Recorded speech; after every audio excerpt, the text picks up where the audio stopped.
Hello, it's quick unboxing and installation into a Subaru Forester of a JVC KW-V21BT.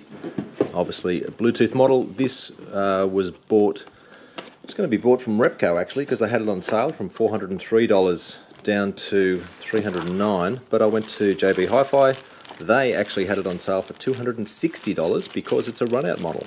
So what do you get? You get a microphone, JVC plug and cable pack, screws, fairly comprehensive paper manual. Now these are ISO connectors, so that fella there goes into the back of the JVC, and these plugs here are proprietary Subaru loom plugs. So that's the benefit of using ISO connectors in this day and age. And this of course is the unit. Now it doesn't have a detachable faceplate, but it is, in summary, a double DIN 6.2 inch CD slot, DVD slot at the top. I believe it plays most formats. It doesn't have a rotary volume control, but it does have a circular volume pseudo function there. So, and you can swipe up and down to change tracks and do things like that. So that's the back. We've got a couple of AV inputs, obviously RF for the aerial, and then that's the JVC plug. Alright, so I've got my power supply hooked up, got my reversing camera, so let's turn this fella on. There we go. We have life. Demonstration, I don't think we need that at this point in time. Finish. Camera. Hey! The reversing camera works. Now into the car. So here we are inside a 2007 Subaru Forester Luxury Edition, which means I get an enormous sunroof, but not much else, and leather seats that you slip off. So what you got to do, which is well documented elsewhere, turn your controls around, heater to fully clockwise, zone control to fully counterclockwise, and that means you can get in underneath the dash and release the air conditioning controls, and that will allow me to pull out this console, which otherwise apparently is very tight. So that's what this means. It means that up under here, that has got to clip off, and that has got to clip off. Okay, which it turns out is surprisingly easy. So I've just got a pair of angled wire cutters and pop that off. Okay, get a screwdriver under there, clip that up like so. Obviously try and be gentle, and I'm probably going to have to put the key in the ignition to release, and so I can actually pull that out. And there's going to be a cigarette lighter behind there that I'm going to have to disconnect. Right, so the automatic transmission shift mode and the cigarette lighter are unplugged. I did find $1. That's not bad. So I've got to undo these screws there, 2 Phillips, and then clip this off around the fascia there. Alright, so I've got that one out using a, always try and use a guarded screwdriver if you can. There we go. Just very gently.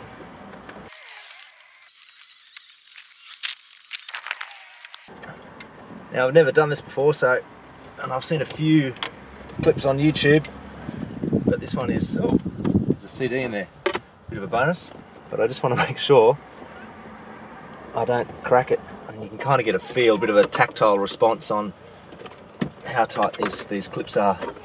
Success, so I finally managed to clip this out.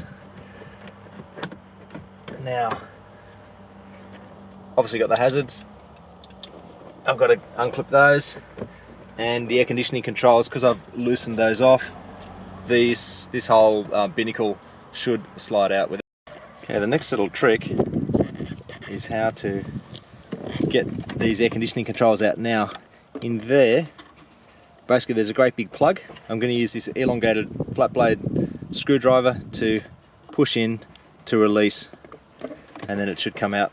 Alrighty, slow success. It's taken me a couple of minutes. Now the problem is that these little cables that connect the air conditioning controls HVAC, as people refer to them, heating, ventilation, air conditioning, they keep getting stuck.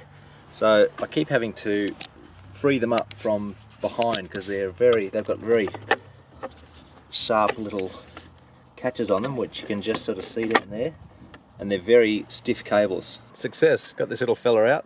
Screw there, and these two down here. It's the best thing about a car with plenty of cup holders. You've got lots of little pots to drop these screws into. I'll have to fiddle around at the back, probably pull out the RF cable, which is obviously the aerial, and the Subaru factory connector. So, got this bad boy out. Now I've got to just grab my trusty Phillips head, start to undo these, and hopefully a doubled in JVC unit will slot straight in.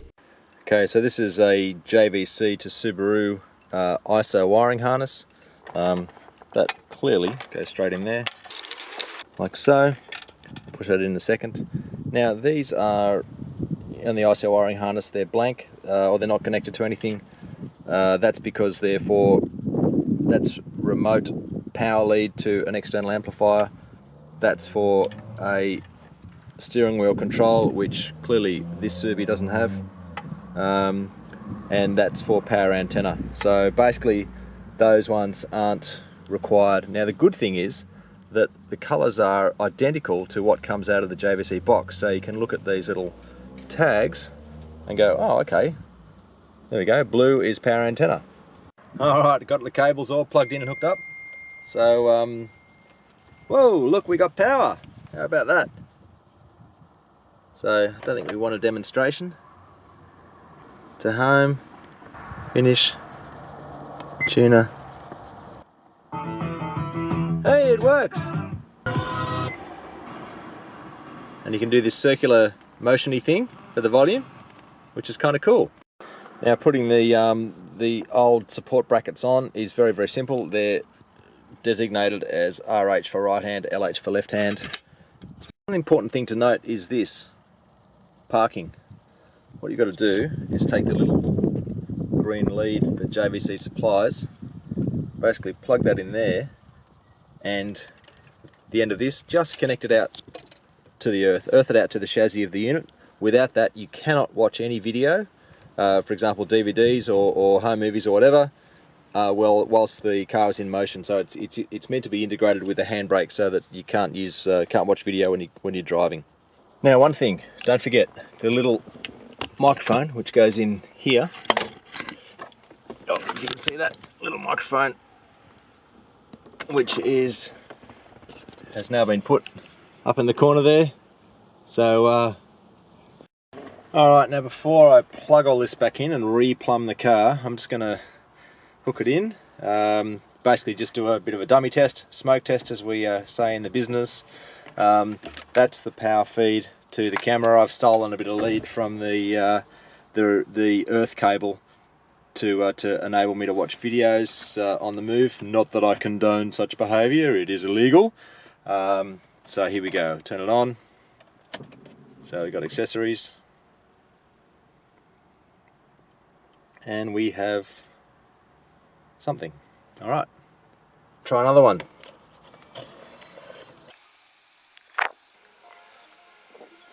Looks like that works.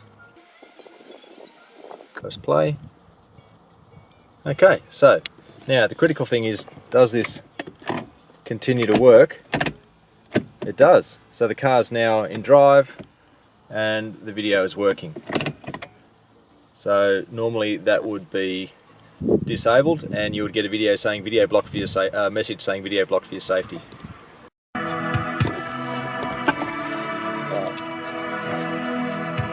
Alright, so all the tricky bits done. The hardest part was actually feeding the ventilation control cables back through their respective little slots. It was a real pain actually, because they're very, very stiff. So don't forget, just testing everything, hazards work.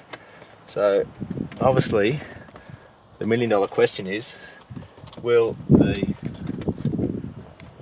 system fit, as in will the fascia, the Subaru fascia, fit around the stereo, the head unit.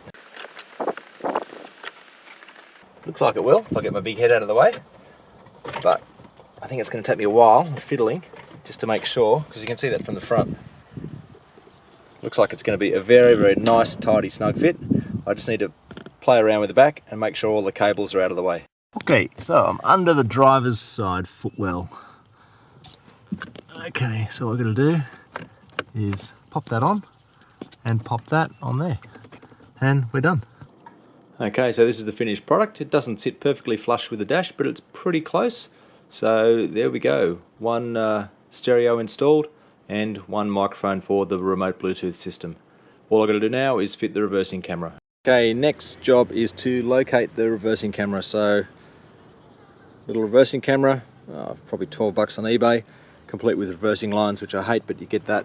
So it's either going to go underneath here, underneath the rear spoiler, or underneath here. Now you can't have it central because of the tailgate lift flap, and you can't have it either side directly because of the number plate light. So I tested under there and under there, knowing that I've got a tow ball there that I may want to line up for a trailer or something, and I also tested up there, and actually that's the better location. So that's where the camera's going to go, because that means it can sit, thanks to the help of BlueTack, photographer's assistant, it can sit like that basically, pointing down. You can angle it, no problem. Just pop out. So I've removed those little bolts.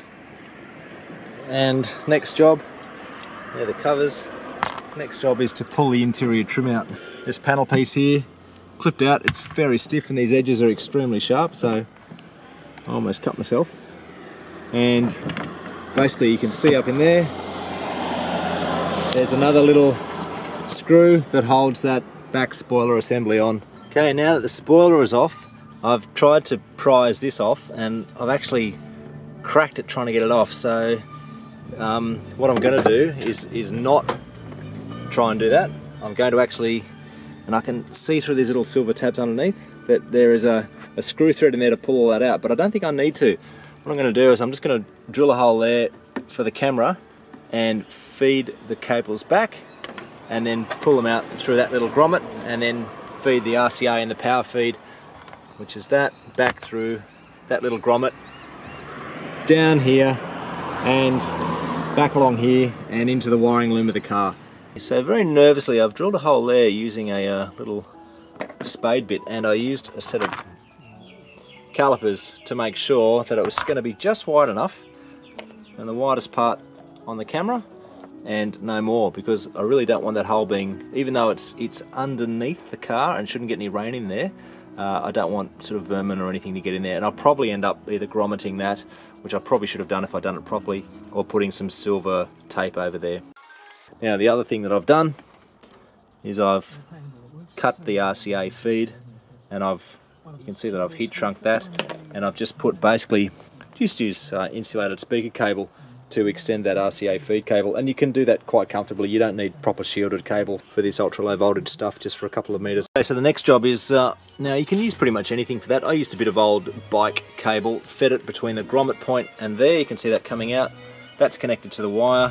Builders use a product they call yellow tongue, which just goes in the middle of boards.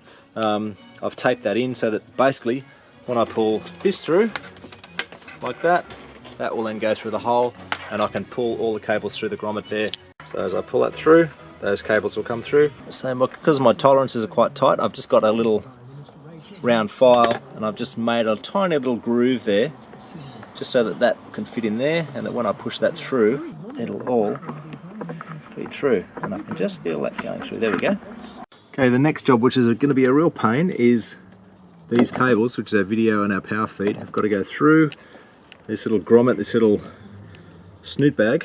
Success! So the cables finally basically come down through there, through the little snooty bag, and then they are packing out there. So I'm going to run them down the side here. I've got to get a 12 volt power feed from the reversing light, and as soon as the stereo picks up the reversing light power feed, it automatically switches on to the camera. Now you can always assume that everything works. There's the head unit up there. Just zoom in on that. But the way to test this is to set up a power feed to the camera, and then do a temporary test to make sure, which is what I've got. I've just got a little sealed lead acid battery. I'm just going to do a little check to see if the camera actually works. There we go. Success. Alright, so the next job is remove this rear light. So that's the reversing light there, and we want to take a feed from there, so I've just split and soldered on a line, punched it through the grommet there, and pulled more of this horrible plastic out, and now I'm just going to do a check of power when it's in reverse. The power feed and the RCA video feed have been pulled through this side trim paneling. It's extremely hard to get off. I've never had a car that's so stiff to pull apart. It's a real pain. Anyway, it's done. So we've got 12 volts that comes from the reversing light, which is here. We've got 12 volts that's got to end up going to the car stereo, which is here, and got this 12 volt feed which has got to go up to the camera, which is up there. So the next job is I simply pulled these screws out here and pulled the back seat out to run the power and video cable basically underneath the rear seat, and the plan is, this is the lead here, take it through underneath the center console and up into the stereo unit there. Alright, it's finished. So pop this into reverse, and one reversing camera. How cool is that? Awesome.